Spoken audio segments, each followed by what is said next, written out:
Bonjour, je peux vous aider? Vous avez l'air un peu perdu. Moi, c'est Camille. Je peux vous servir de guide si vous voulez. J'habite dans le village de Saint-Prix et je suis même née ici. Donc je connais tous les moindres recoins.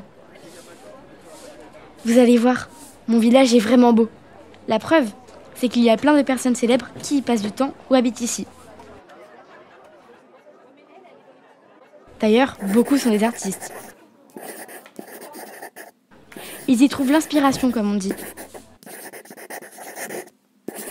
Comme je suis curieuse, j'ouvre toujours mes oreilles pour écouter les histoires de tout le monde et je pose des tas de questions aux gens que je croise. Je suis devenue presque incollable sur ces illustres habitants. Venez par là, je vais vous raconter et vous montrer leur maison.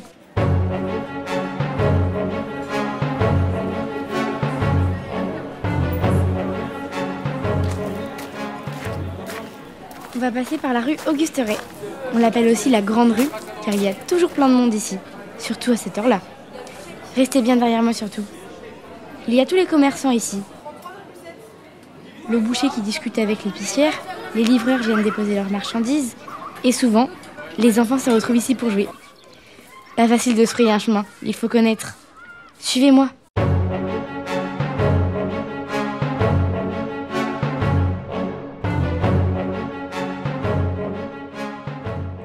Et vous avez vu la plaque à côté de la grille du numéro 2? Voilà Albert Maignan, le fameux peintre. C'est lui. Vous voyez le joli bâtiment à travers la grille? Celui avec les arrondis et les belles briques. C'est son nouvel atelier. L'ancien a été démoli. On m'a raconté que M. Maignan a été très triste de dire adieu à ses murs. C'est là qu'il avait peint les voies du Tocsin et plein d'autres œuvres. Il y travaillait depuis 16 ans. Mais comme les voisins n'ont pas voulu lui vendre un terrain pour qu'il y construise un atelier plus grand, il a décidé de le démolir pour en construire un plus vaste.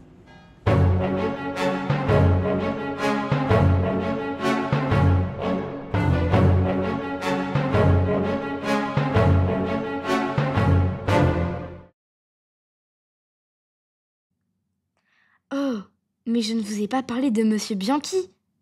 Monsieur Maignan lui a demandé de sculpter les pierres des piliers qu'on aperçoit au rez-de-chaussée de la façade principale de l'atelier. Il y a même une photo où on voit Monsieur Bianchi et son assistant en train de les sculpter.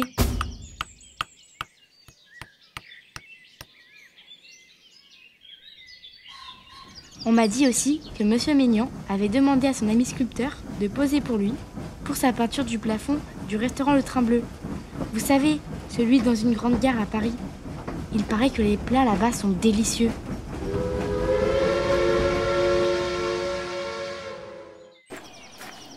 Vous voilà, venez, c'est par ici.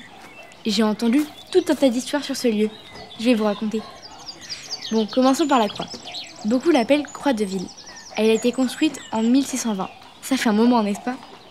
On m'a raconté qu'elle marquait probablement l'emplacement de l'une des portes du village, détruite en 1662. Et oui, elle se trouve au bout de notre village.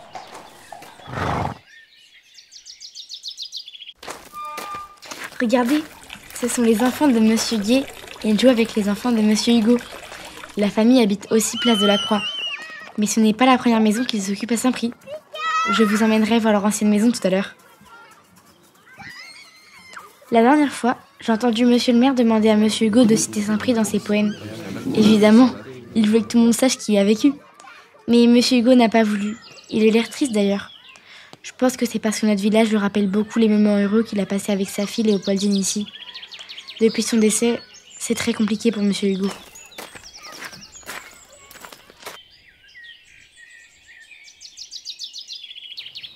Venez avec moi.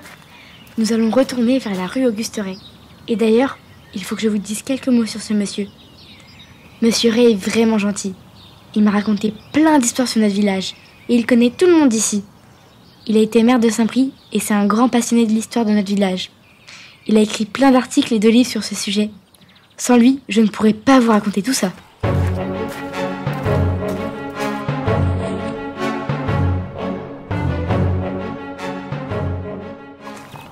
Venez, nous allons monter par cette rue pour continuer. Quand vous arriverez au niveau de l'entrée de l'église, il faut absolument que vous vous retourniez. On a une jolie vue depuis la hauteur. Le bâtiment juste en dessous de l'église, dans la pente, c'est l'ancien presbytère. Il a 6 niveaux du côté le plus bas vers la vallée et 3 du côté de l'église. On le reconnaît par son toit à 4 pentes. On m'a dit que l'église avait été construite au XIIe siècle à l'endroit d'un ancien monument datant du XIe siècle. Elle a été modifiée de nombreuses fois, mais elle a plein de petits détails architecturaux, ce qui fait que c'est un monument important de la vallée. C'est celle-ci que Monsieur Ouvrier a peint. Vous savez, une des connaissances de Monsieur Maignan.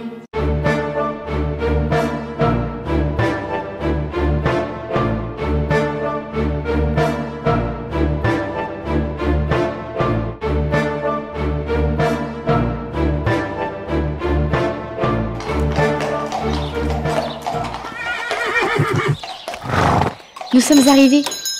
J'espère que nous allons croiser Monsieur de Lamennais. Ce bâtiment, c'est le château de la Terrasse. Il est loué par la famille Cotu. Mais Monsieur de Lamennais vient très souvent ici passer du temps avec eux, même s'il habite à Paris. On m'a dit qu'il aimait vraiment beaucoup notre village et la campagne environnante.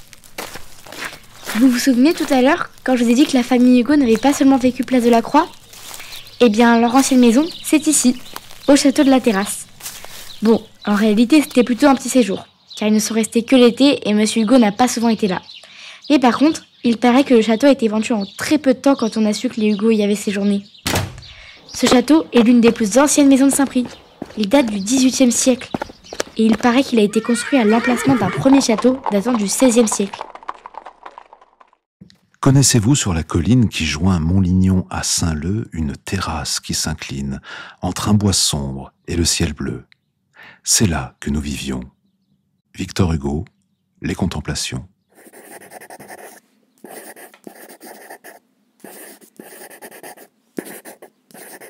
Suivez-moi, on va retourner vers le centre du village.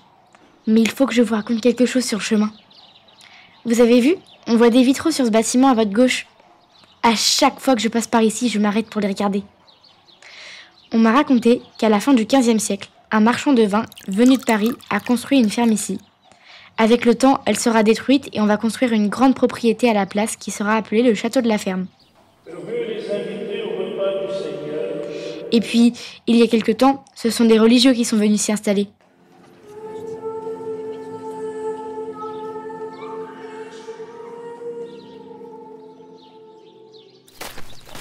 On arrive au parc, venez! C'est ici que vivent Madame et Monsieur Rostand. Vous savez, c'est lui qui a écrit la pièce de théâtre avec le Monsieur au grand nez. Quand ils sont arrivés au château, Monsieur Rostand était malade. Ils sont venus ici pour trouver le calme. Sa femme, Rosemonde, aussi était artiste, poétesse même. L'immense parc est un lieu idéal pour se reposer. Il a été aménagé par l'ancien propriétaire, le baron Double. On m'a dit qu'il avait un peu la folie des grandeurs. Il paraît qu'on y trouve des passerelles, des colonnes, un bassin, un chalet, un kiosque chinois, 3 tours et même une grotte.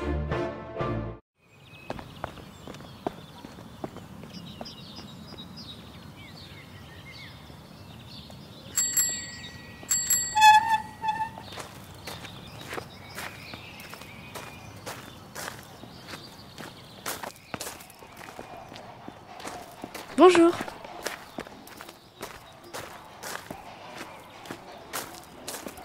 Pour finir, venez. Je vais vous montrer un de mes endroits préférés du village.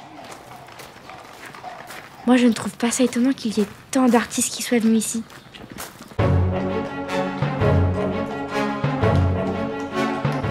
C'est juste au niveau des 2 halles couvertes, en vous rapprochant de l'escalier.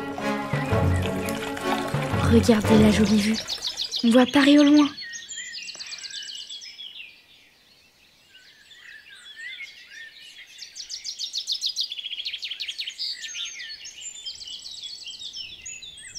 C'est vraiment inspirant comme endroit.